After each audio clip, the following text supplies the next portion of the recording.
Hello everyone, welcome back to my channel.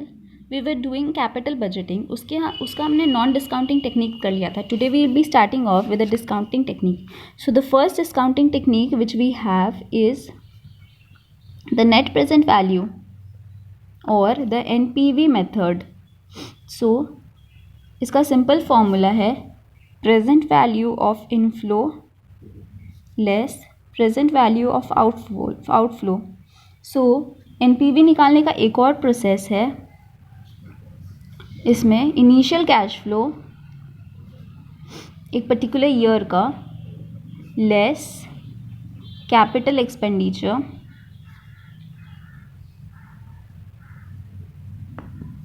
Less working capital plus add additional cash flow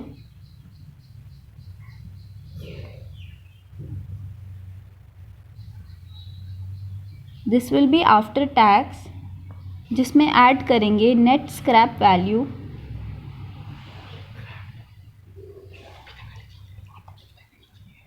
of capital assets जो भी sale करेंगे, और जो तब value आएगा that will be net present value. ठीक है।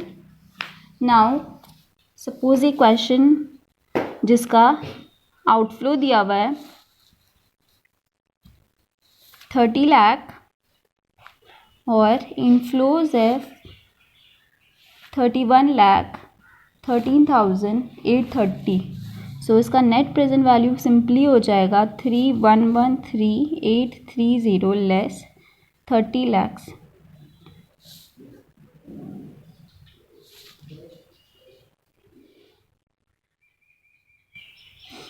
So in order to check whether we can accept the project or not, अगर net present value is greater than 0 तो अब accept करेंगे, और NPV अगर less than 0 तो we'll reject the project.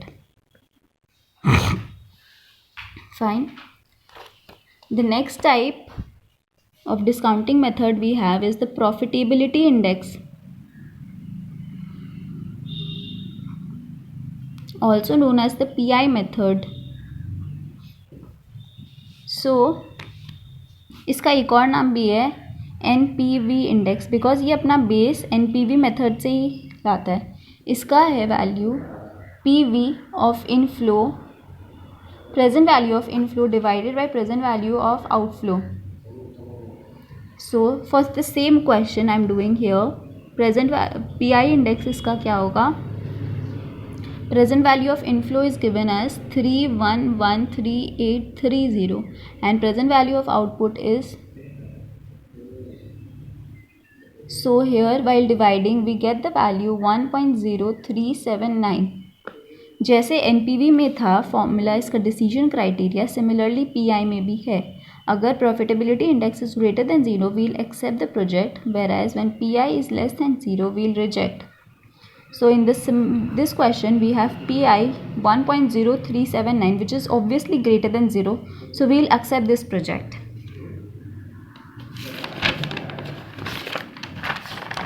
Now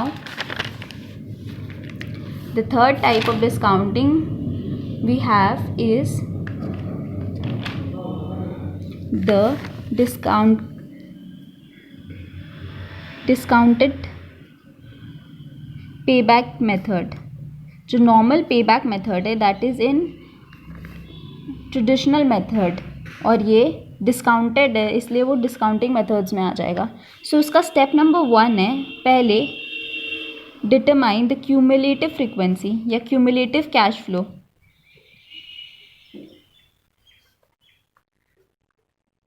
फिर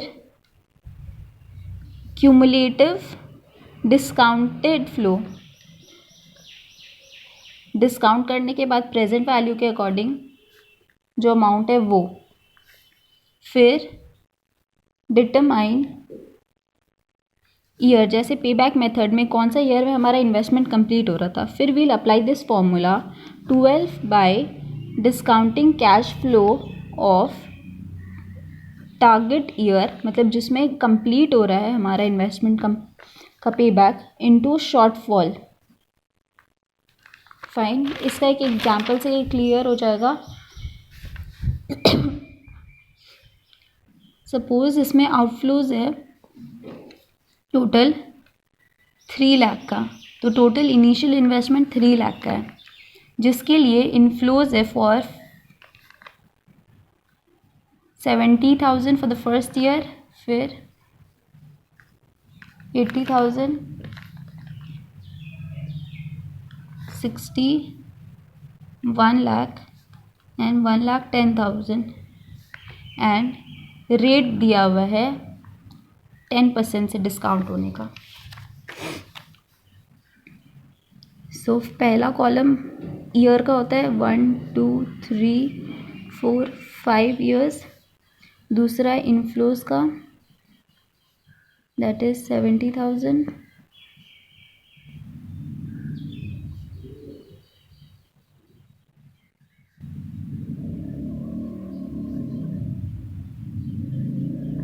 now discounting value, present value factor जो हम टाइम वैल्यू ऑफ मनी में पहले पढ़ चुके हैं। सो रेट है 10% for 5 years. Now when we calculate this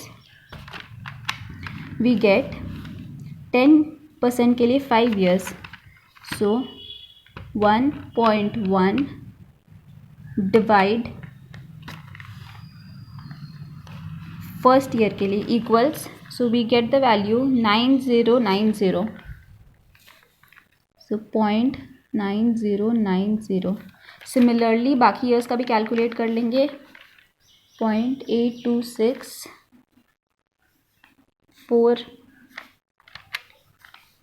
0.7513, 0.6830, 0.6209। Now inflow into PVF करना है, मल्टीप्लाई, इन दोनों को मल्टीप्लाई करेंगे और जो मिलेगा that will be cumulative flow. So value आ रहा है 6366464310।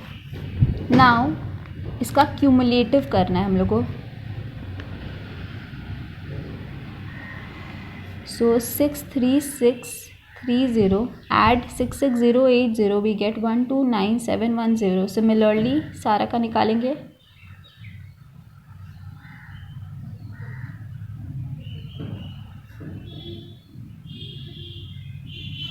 सो यहाँ पे क्लियरली हमको दिख रहा है कि हमारा इनिशियल इन्वेस्टमेंट था 3 लाख और वो 3 लाख कंप्लीट हो रहा है with in this 2 period, that is 4th और 5th पीरियड के बीच में। सो यहाँ पे डिस्काउंटेड पे बैक पीरियड होगा 4 ईयर्स, तो पूरी 4 ईयर्स प्लस 3 लाख में से कितना कम है ये, -243070, फिर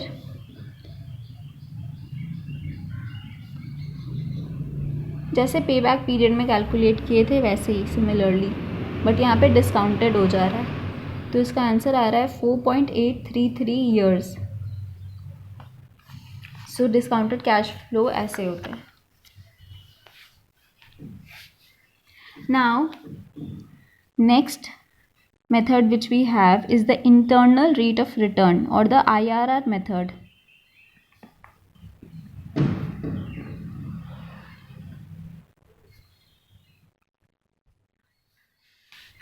So internal rate of return में क्या होता है, present value of inflow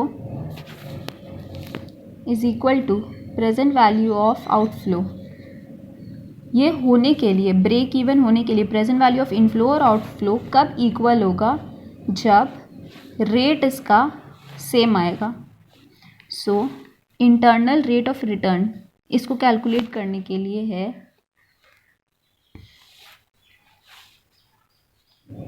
rate plus surplus plus deficit into difference in rates। Present value of inflow present value of outflow जब होता है इसका मतलब एक और निकलता है कि NPV ज़ीरो होता है, बिकॉज NPV होता है इनफ्लो लेस आउटफ्लो। जब दोनों इक्वल है तो NPV ज़ीरो आएगा। सो इलस्ट्रेशन, इसमें इन्वेस्टमेंट इनिशियल 10,000 का और अपॉर्चुनिटी कॉस्ट है 14% का। अगर ये प्रोजेक्ट एम्प्लॉय नहीं करते तो हमें बाकी कोई और कहीं से इन्वेस्ट करके 14% मिल रहा है। नाउ इनफ्लोज है फॉर 5 years दिया हुआ है, 1 2 3 4 इनफ्लो 1,000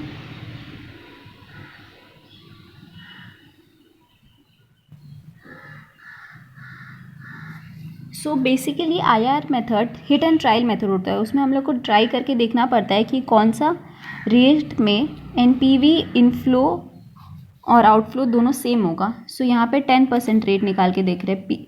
तो PVF 10 और 4 के अकॉर्डिंगली निकाल रहे हैं 0.909, 0.826, 0.751, 0.683। इसको निकालने का method time value of money में हमने पहले पढ़ चुका है। फिर इन दोनों को मल्टीप्लाई करेंगे, इनफ्लो और PVF को। इसको A नाम दे रहे हैं, 909826। तो इसका टोटल समेशन आ रहा है 10067।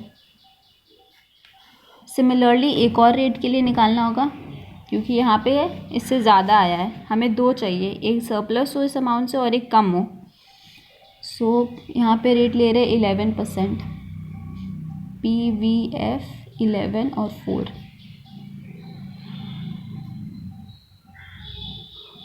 पॉइंट के बाद 3 डिजिट लेने से अप्रॉक्सीमेट इक्वल आंसर आने का पॉसिबिलिटीज़ होता है। नाउ मल्टीप्लाइंग 11% और inflow, naming it as B, we get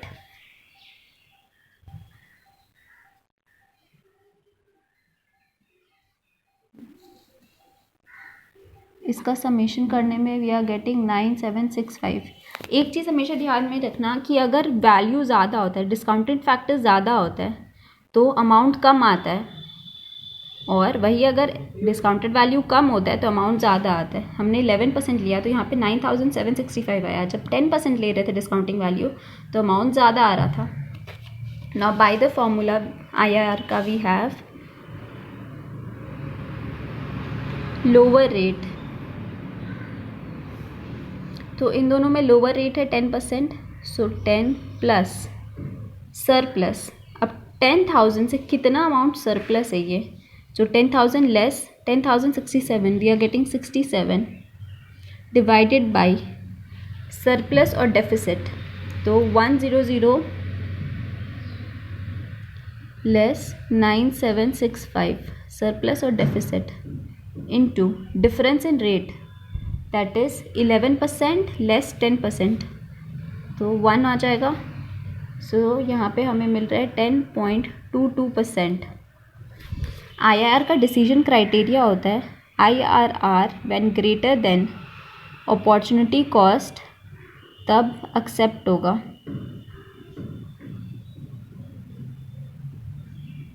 but यहाँ पे IRR आया 10.22 और अपॉर्चुनिटी कॉस्ट है 4, तो since IRR is less than opportunity cost, we'll reject this. So in this particular way IRR is calculated. Okay, so this was it for today's video. We have completed both traditional and modern techniques of discounting, and capital budgeting is over. So see you in the next video. Till then, thank you.